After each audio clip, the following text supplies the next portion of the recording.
Trademates. Terma green economy akhir-akhir ini kerap kali muncul dalam perbincangan di jagat media nih.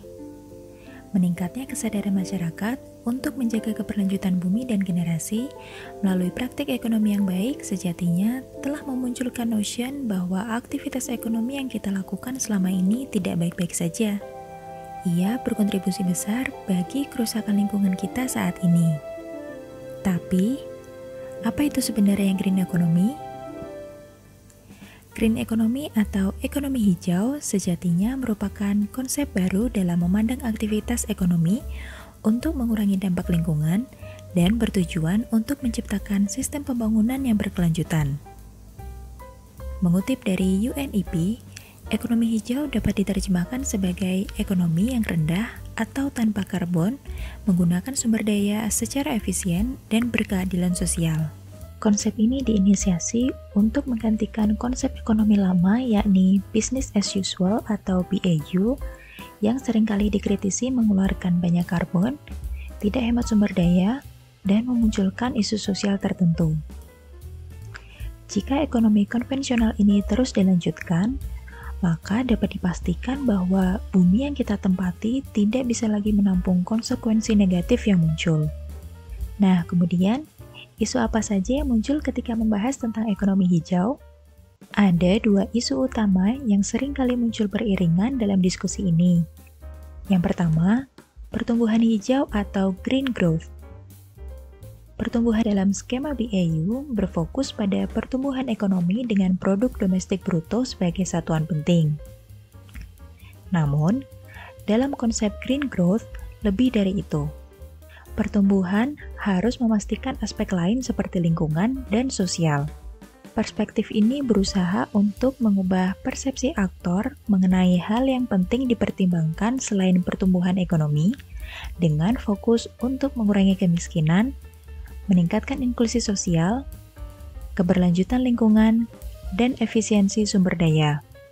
Yang kedua, pendanaan hijau atau green financing. Konsep green financing berusaha untuk mengalihkan pendanaan atau financial flow seperti investasi, subsidi, dan lain-lain dari sektor publik, swasta, dan non-profit untuk prioritas pembangunan keberlanjutan, baik itu berbentuk proyek pembangunan maupun analisis kebijakan. Lagi-lagi pendanaan ini harus mempertimbangkan tiga trinitas penting yakni ekonomi, sosial, dan lingkungan hidup. Upaya global seperti halnya inisiasi UN Environment Program, yakni memastikan bahwa transformasi tadi tidak mengeksklusi negara dengan kemampuan ekonomi tertentu. Terlebih, isu yang berkaitan dengan lingkungan tidak bisa diselesaikan tanpa adanya kolaborasi seluruh negara di dunia. Oleh karena itu, UNEP mengeluarkan upaya untuk menjamin adanya transformasi yang berkeadilan bagi seluruh negara. Wah, konsep ini memang terlihat kompleks dan rumit ya Trademates, tapi ini tidak berarti bahwa kita harus menyerah. Beberapa negara sudah berupaya untuk merealisasikan konsep ini loh, termasuk Indonesia. Dalam pengembangan kebijakan, pemerintah Indonesia telah mengeluarkan Perencanaan Pembangunan Rendah Karbon atau PRK sebagai realisasi komitmen pada COP23.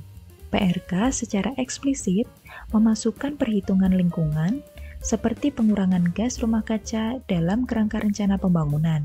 Komitmen ini sudah dimasukkan dalam Rencana Pembangunan Jangka Menengah Nasional atau RPJMN 2020-2024 dan mulai memasuki tahapan implementasi.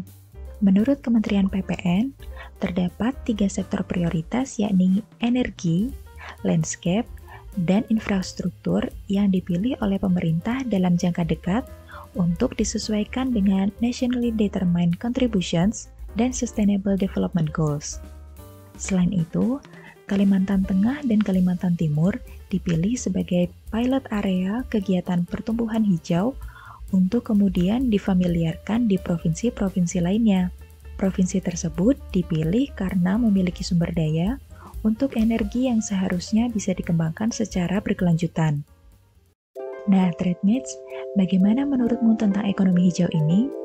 Tulis pendapatmu di kolom komentar ya.